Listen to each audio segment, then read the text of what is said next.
Welcome back, everybody, and we are going to get started today on Chapter 4, which is like a big mathing part of the year. So before I even begin, there's no way you're going to be doing this math without a calculator. Lord knows I can't. I don't expect you to do the same either. So before you get cracking on this, we're going to need a calculator. You can get away with just a simple, like this kind of calculator.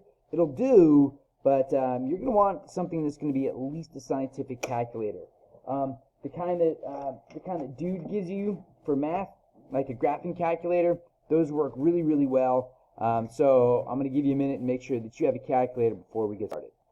All right, calculators. Everybody has a calculator. Awesome. So we can get started with this. This whole chapter is all about quantities and how we do calculations with chemical equations and chemical formulas and all that kind of good stuff. It's like the math of chemical formulas and chemical equations. So, without any further ado, let's just dig right in, guys.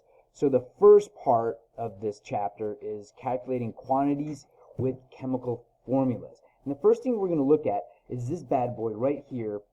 Whoops, formula. Okay, so minus technical glitches. What we're going to be looking at is this thing here, the formula mass. Now this thing has like 100 different names. It's formula mass, gram formula mass, atomic formula. Man, they come up with so many different names. Look, and this is the only part that matters for us right here, is that it is the mass, okay? It's how much the thing weighs. So in this case, it's going to be the mass of the smallest unit of a compound, okay? It's like basically how much one unit of something weighs. And so basically, it's the sum of the mass of all the atoms that make up the thing. So yeah, molecular mass, formula mass. We say formula mass for molecules, or molecular mass. Dude, it's all like interchangeable. You know, I guess it's molecular mass for molecules because it's molecules, and then there's formula mass for things that are like ionic and who cares, guys? It's just how much it weighs. So here's an example. Okay, and this is kind of how it goes. It'll be, what is the formula mass, or what is the molecular mass, what is the mass of potassium carbonate? And kind of here's how it goes. First thing we need to dial in on are these, our subscripts, right? That tells us that there are 2 potassium atoms, right? This one, there is 1 carbon atom, and there are 3 oxygen atoms. Remember that from last time? Okay, so moving on. This is kind of how it works. And this here is the format that I want you guys to be using. This big, long format. If you write it out this way, everything will be so much easier for you moving forward. Okay? So here's kind of how it works. First, you put the number of atoms. Like, there are 2 potassium atoms. And here's the mass. Each potassium weighs 39.1 atomic mass units. Now, how are you supposed to know that? Well, you're not supposed to know it, but you should be able, at this point, to go to your wonderful handy-dandy periodic table of the elements and find potassium right here. Now, for us, I'm really happy for us to round things to the 10th place. So, potassium on the periodic table says 39.0983. That's just a lot. Much more than what we need. So let's just go to the tens, 39.1. So we have 2 potassium atoms.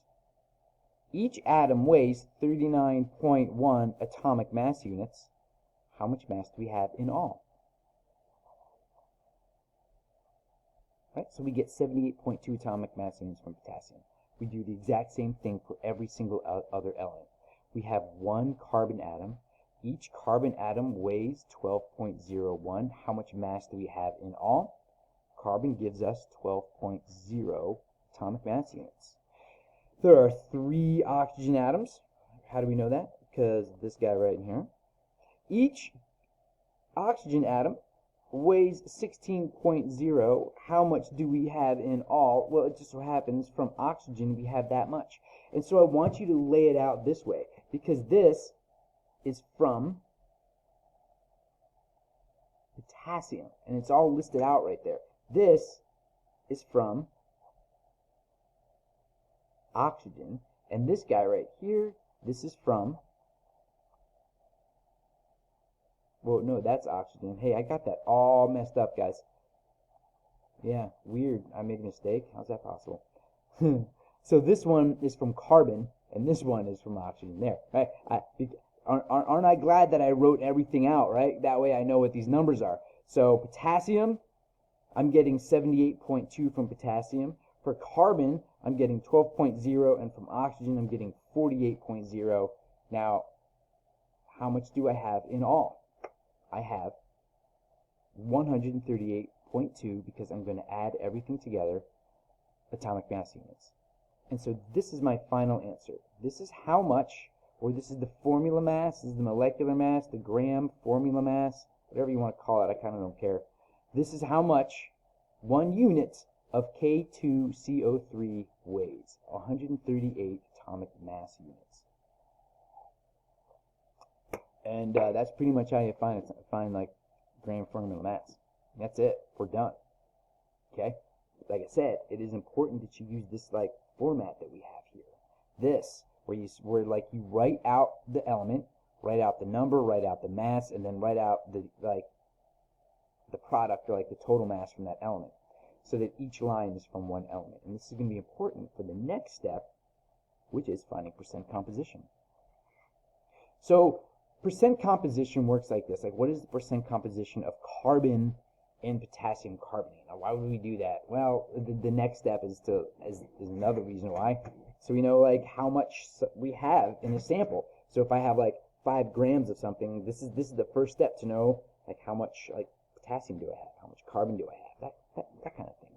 So if you're taking like potassium for like a vitamin supplement, you'll know exactly how much is in there. So here's how it works. We've got this wonderful equation right here. Percent composition equals part over whole times 100. If you can't remember this one, it's okay, because in the back of your reference table, on the very back, there's a whole list of equations, percent composition being right there. Yeah.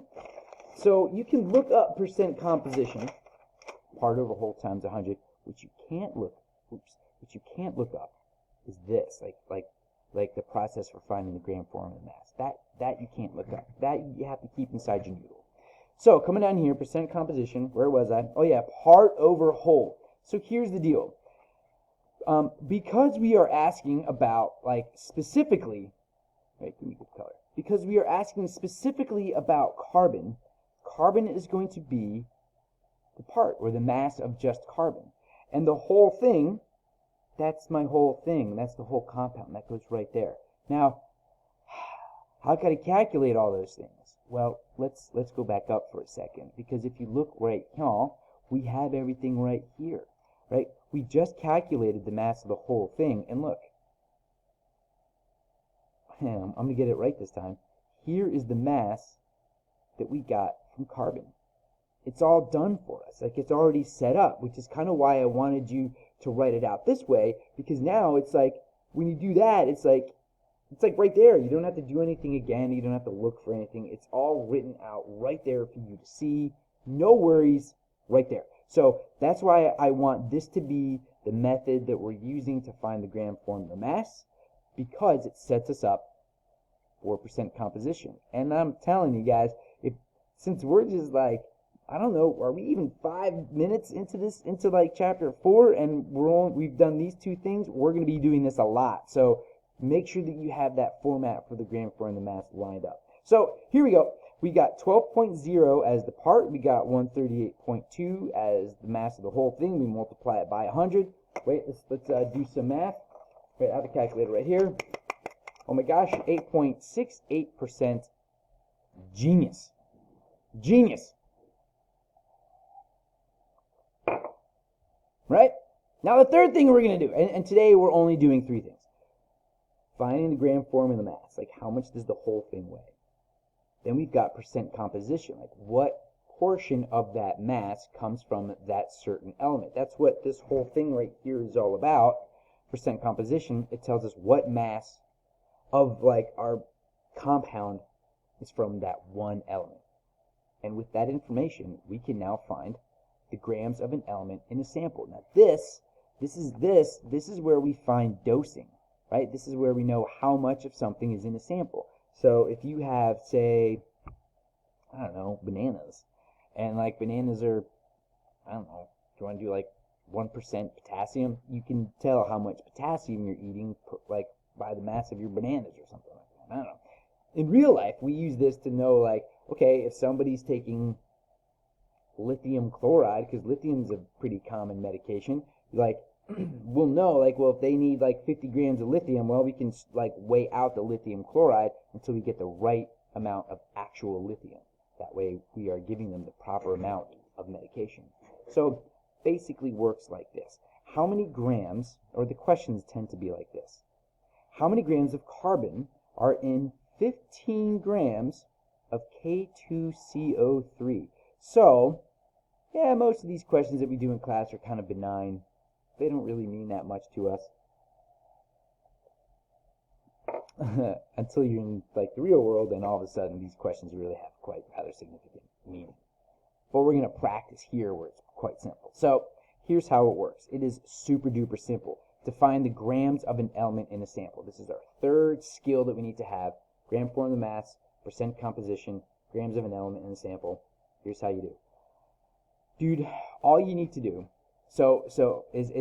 first you need to do is get the percent composition of your element. And we already did that. It's 8.68%. Okay, so we know the percent composition. Then you basically take your sample size and you multiply it by the percent by mass. So if you have a 15 gram sample and it's 8.68%, you multiply the sample size by your percentage and you get 1.30 grams of carbon. Super easy, unless you forget this. I don't know if you noticed, but 8.68% and 0.868, these are different numbers, right? The reason being, anytime you math with a percentage, you have to move that decimal place twice to bring it back to a decimal. Why? Because that's how math works. You just kind of have to do that. So this whole process, it might seem a little bit like wonky and silly, but it kind of, like, you guys could do this like really easy. For example, if I had a bucket of Legos that was 50% red Legos, okay? Bucket of Legos, 50% red Legos, and I said that that bucket weighed 10 pounds. How many pounds of red Legos would I have? 5, right? It's like super easy. Your brains just like do that automatically. What your brains are automatically doing, they're taking 50, they're moving this place over to 0.5, and they're multiplying it by 10. Like, you don't even think about this process that your brain's doing, but it's doing. You get what I'm saying? Same thing if it was a different percentage. Like, what if it was like 25% blue Legos, and you still had a 10-pound bucket? What's 25% of 10? Well, I just said it. I just said the math. 25% of 10. Of means multiplying, right? This is 8.68% of 15. That of means multiply, right? So like, it happens, man. Like, our brains do it. This is not, what's weird about this is that instead of having a nice clean percentage of like 50 or 25, it's this messy, crazy thing, you know? And instead of having a nice clean amount like 10 pounds, it's something weird like 15 grams. But I know that you guys can do this. I have faith in you. Yeah, hey, we're right. Look at that. All right, let's do some practice ones. What is the gram formula mass for calcium hydroxide? What is the percent composition of calcium? And how many grams of calcium are in... All right, sorry for the technical difficulties. Let's get back to it.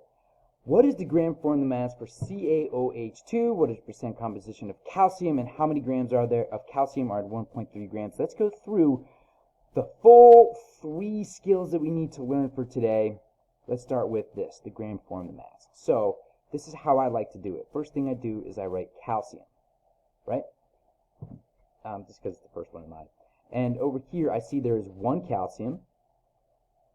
Each calcium has a mass of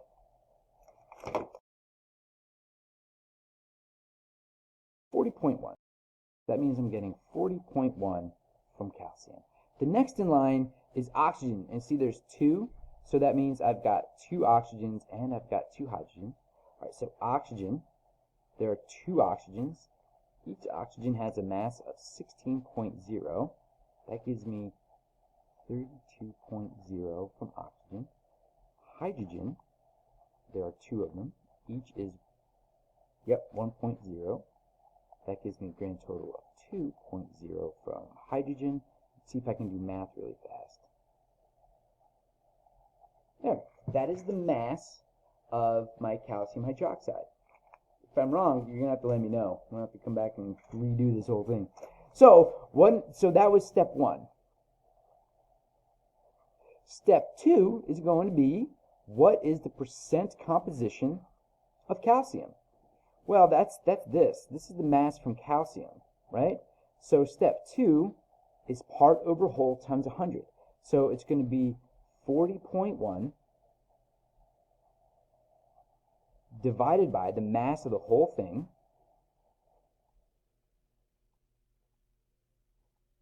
right? And I'm going to put more brackets around this so I can multiply it by 100. Now that's how it's going to look in the calculator. You know what I'm saying? So let me go do some calculating really quick, and you do it, and then I'll do it. Like, pause it, do your calculations, and then make sure that we're on the same page. Okay, ready, set, go. Okay, I got 54.1. I hope it's right. I never know. I always have to check with you guys to see if I'm mathing right. So the third thing here is how many grams of calcium are in 13.1 grams. All right, well, that seems, we sort of have set ourselves up for this, right? If it's 54.1% of 13, let's just do 54.1% times 13. But remember, we're going to move the decimal place over twice. So this 54 is going to turn into 1, 2, right there. So I'm going to put my decimal point right there, and I'll have 0.541. That's 54.1% of 1.3. So 54.1% of 1.3 equals,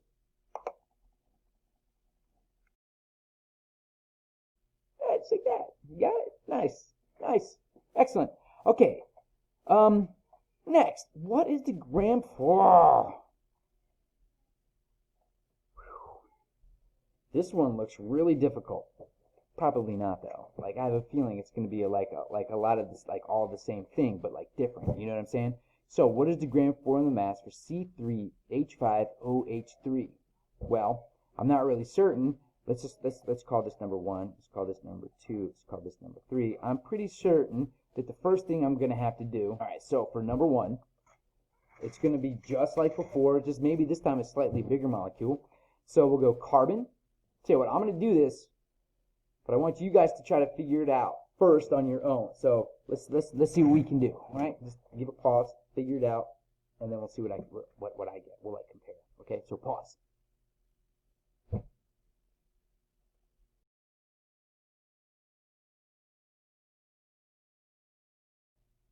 All right. So that's what I got. I got 92. So that's the mass of the whole thing. Number 2. Let's hit number 2 like this. If they want percent hydrogen, that's easy. Percent hydrogen is going to be the part from the hydrogen, which is going to be 8.0 divided by the mass of the whole thing, which is about 92.0 times 100, and that's going to be calculator time.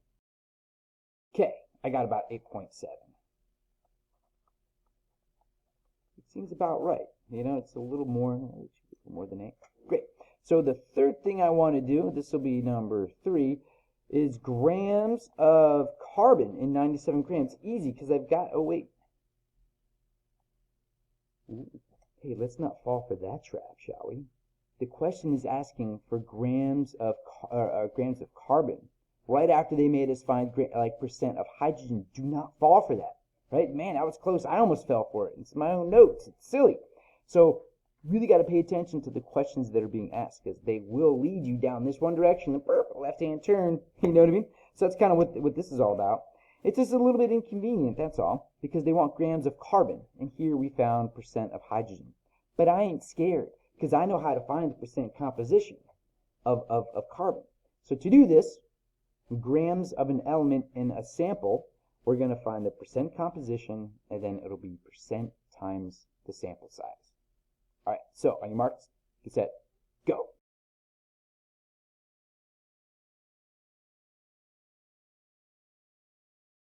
So I got 39.1% carbon, right? And so the question is, how many grams of carbon are in 97 grams? So the question really is, what is 39.1% of 97 grams? So what we're going to do is we're going to take our 39.1, make it into a decimal, which is 0.391. 39.1% of 97. Let's see what it is. All right, I got 37.9 grams. I hope you guys did the same, got the same thing. But that's how we do. I hope you guys got that. So the three things that we learned today that are like really, like these are some of our fundamental calculating skills are the gram formula mass, percent composition, and grams of an element in a sample. Okay, it's three basic starting calculations. And so these are the two worksheets that go along with this. I ain't scared for you. I know you guys can do it, but I will say that from now on, I don't know if you can tell from this mess up here, you have got to bring a calculator to class.